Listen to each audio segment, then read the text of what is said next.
बिस्मिल्लाहिर्रहमानिर्रहीम। अस्सलाम वालेकुम नाजरीन। मारूफ astrologer, religious scholar, business consultant Mohammad Usama Ali sahab हमारे साथ मौजूद हैं। काफी दिनों के बाद, अच्छा, जब भी हम वीडियो करने लगते हैं तो हर वीडियो के इंट्रो में ये कहना पड़ता है कि तवील अरसे के बाद गुफ्तगू हो रही है उसामा साहब के साथ। ज़ाहिर है उसामा साहब जो हैं वो सऊदी अरब में मौजूद हैं और मजे ले रहे हैं सऊदी अरब के।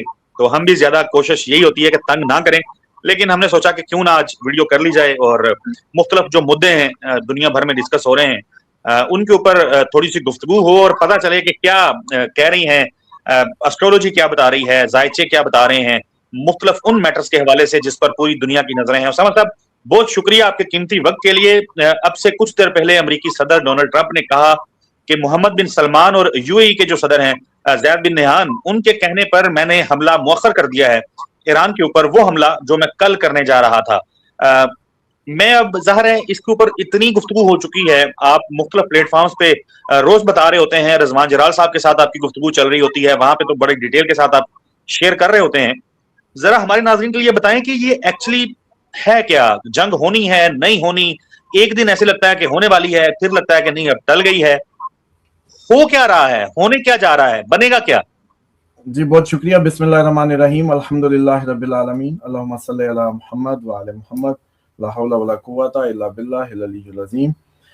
असल में असद साहब, इसमें जो बेसिक है ना, जो रीजनिंग है, प्लानिटरी रीजनिंग, जो एस्ट्रोलॉजिकल रीजनिंग जो है, वो ये है कि जो केतु रूल करता है अश्विनी नक्षत्र, और अश्विनी जो होता है ये पहला नक्षत्र है पूरे, मतलब ज़ोडिक साइकिल का कह लें, कंस्टलेशन कह लें इसको, 11.40-30 समझ लें। 3 हिस्से कर देते हैं हम जब मेजर 30 डिग्री के, तो एक 30 डिग्री आपका एक साइन होता है, और जब हम उसको क्लोज क्लोज क्लोज करते हैं तो वो 11.40 जो वो बनता है तकरीबन, वो पार्टीशन करके उसकी जो हिस्से करके, तो वो नक्षत्र होता है। अब इसको कहते हैं कि अब आप मजीद एरीज नहीं, मार्स तो एरीज का ही है, लेकिन उसमें आया तो उसके खवास को बारीकी से डेटों को पकड़ने के लिए मजीद जूम इन करते हैं। अब वो जब हम जूम इन करते हैं तो केतु सडन को बताता है। सडन केतु जब भी आए मतलब सडन, अचानक, हिडन, खुफिया, अचानक। अब आप यूं समझ लीजिए कि ये जो इस टाइम सूरत हाल बनी हुई है 29 मई तक अचानक और हिडन खुफिया ही हमला होगा जब होगा। और ट्रंप की ये जो हरकत है, जिसमें ट्रंप जिस तरीके से इजहार कर रहे हैं, वो बेसिकली छुपाने के लिए हुआ। ये होगा कि खबरें लीक हो गई होंगी उनके अटैक की, तो अब उसको वो कवर अप करने के लिए ये सब बयान दे रहे हैं, जबकि एक्सपेक्टेशन ये है कि, या एक्सपेक्टेड ये है कि अटैक होगा, जंग होगी। 29 से पहले पहले जो चांस रहेंगे, जंग तो 29 के बाद भी है, लेकिन हमले का तरीका जो रहेगा खुफिया, अचानक, बड़ा। ये तीनों बातें इसमें मौजूद होंगी, और ये आपको 29 मई से पहले पहले मिलेगा। इसके भरपूर चांसेस मौजूद हैं। और ट्रंप सिर्फ अपनी, जैसे कहते हैं ना, उसको बात आउट होने को कवर करने के लिए, दोबारा इसको अचानक बनाने के लिए वो ये सब कर रहा है, ताकि ये दोबारा अचानक में कन्वर्ट हो जाए। पता लग गया ना, तैयारी हो गई कि कल करने वाला था, खुफिया एजेंसियों ने कह दिया होगा जी, ईरान को पता चल गया, वो अपनी तैयारी कर रहे हैं, या व्हाट्सएप। समझ लो, कौन से दिन ऐसे आपको लगते हैं सेंसिटिव, हसास या पीक, जिसमें आप देखें कि इन तारीखों को हमले होने के ज्यादा चांसेस हैं? देखिए, इसमें जो अब 29 मई तक हम इसको प्रिडिक्ट ही नहीं कर सकते। क्यों? क्योंकि हमला होना ही अचानक है। मतलब आप, मैं, जिस वजह से ये कंफ्यूजन जो फैली हुई है ना, 29 मई तक हम इसको प्रिडिक्ट नहीं कर पाएंगे। क्यों? क्योंकि उसका थीम ही ये है, इस नक्षत्र का थीम ही ये है। इसमें जो चीज जाएगी, मतलब जो भी खवास का, मार्स अब जंग का है, तो वो इसमें गया, तो उसने अपने फीचर्स इसी के मुताबिक कर देने। जंग, अचानक और खुफिया हमला, जंग, खुफिया, सडन। जब वो निकल जाएगा 29 जून से बाहर भरानी में, जब वो भरानी में जाएगा तब हम डेटे निकाल सकेंगे। क्यों? क्योंकि अब वो अचानक और खुफिया का थीम ही खत्म हो गया ना। अगर हम निकाल गए तो फिर अचानक और खुफिया नहीं होगा। पॉइंट समझ रहे हैं आप मेरा? कि अगर हम निकाल गए तो अचानक और खुफिया नहीं रहेगा, क्योंकि अब तो थीम ही है कि अचानक और खुफिया। और फिर भी हम कोशिश करते हैं, 1 मिनट में जरा ये ईरान का लाइव ही उसमें खोल के देख लेते हैं कि क्या सूरत हाल है। कि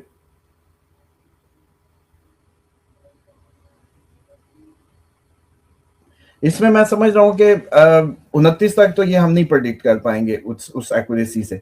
हाँ, 29 के बाद का जो टाइम है उनमें टाइम निकल सकते हैं, जो जून के टाइम्स होंगे, कि उसमें किस किस अंदाज से जो प्रेडिक्शंस है, मतलब डेट्स जो आप कह रहे हैं जिस तरीके से कि वो डेट्स दी जा सकती हैं या डेट्स निकाली जा सकती हैं, तो इसमें बेसिकली जो इसका एक्सपेक्ट है ना मार्स का, जी। जो अब एरीज में मार्स जब का आया तो इस नक्षत्र से उसने रखना ही इसको खुफिया है। तो आप लोग ये ना समझें कि इसको आप हम चाह के भी नहीं खोल पाएंगे, क्योंकि इसका थीम ही ये है, अचानक होना है।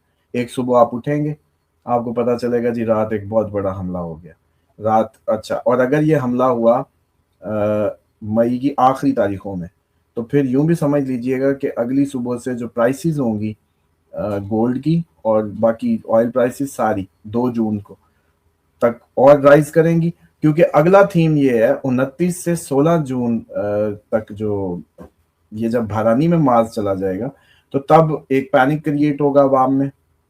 फूड बाइंग जो है वो बड़ी तेजी से हो रही होगी, मार्केट बुलिश हो जाएगी यूं समझे, और आपकी स्टॉक मार्केट तो समझ ही नहीं आएगी कि अचानक कहाँ की कहाँ गई।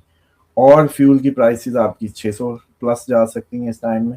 तो अगर ये 29 के बाद मतलब 28, 29, 27 तक भी हुआ तो इंस्टेंटली आपको 2 जून और उससे ऑनवर्ड ये सारी प्राइसेस और बाइंग और ऑयल प्राइसेस, गोल्ड प्राइस, ये सब मिलेगा।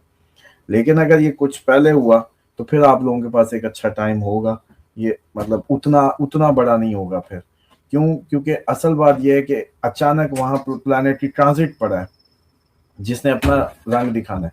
तो उससे अगर ये बहुत पहले हुआ तो फिर ये आप लोगों की वो जो बाइंग है या प्राइसेस है वो अचानक शूट नहीं करेंगी, उसके आसपास ही करेंगी। तो मोस्ट प्रोबेबली फिर इसको यूं भी ट्रांसलेट किया जा सकता है कि इसके ज्यादा चांसेस ये होंगे कि अभी इसको गुजारा जाए और एग्जैक्टली ईद के आसपास किया जाए या कुछ इस तरीके से इसको करने की, अंजाम देने की कोशिश की जाए। और उस वक्त फिर उसके नतीजे में जो जून का पहला 15 दिन होंगे उसमें प्राइसेस हाइक कर जाएं, बाइंग तेज हो जाए, फ्यूल प्राइसेस, गोल्ड प्राइसेस सब शूट कर जाए। उसामा साहब, जो ईरान के नए रहबर आला हैं मुश्तबा अली खामनई, उन तक ज़ाहिर है बार बार पैगाम पहुंचाया गया। पासदारान इनकलाब, उनका जो खातमुल अंबिया जो हेडक्वार्टर है वहां से भी पैगाम जाते रहे। हमें वहां की पॉलिटिकल क्यादत और पासदारान इनकलाब के दरमियान एक रिफ्ट भी नजर आई।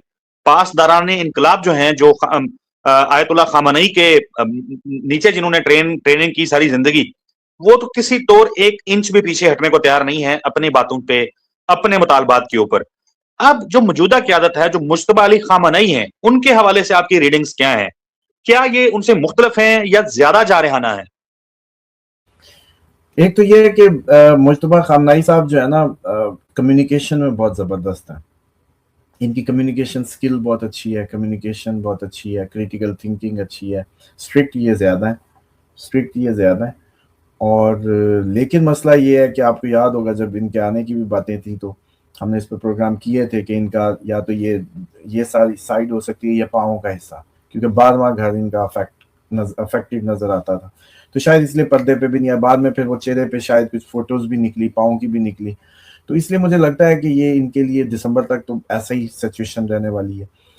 और जहां तक ये आप लोगों को जो कंफ्यूजन है विद इन द पासदारान या जो हुकूमती उसमें, टेक्निकली ईरान के पास ऐसे मुजाहिदों की एक बहुत बड़ी तादाद मौजूद है जो कहते हैं कि पहले मैंने शहीद होना है। उनका माहौल ये है।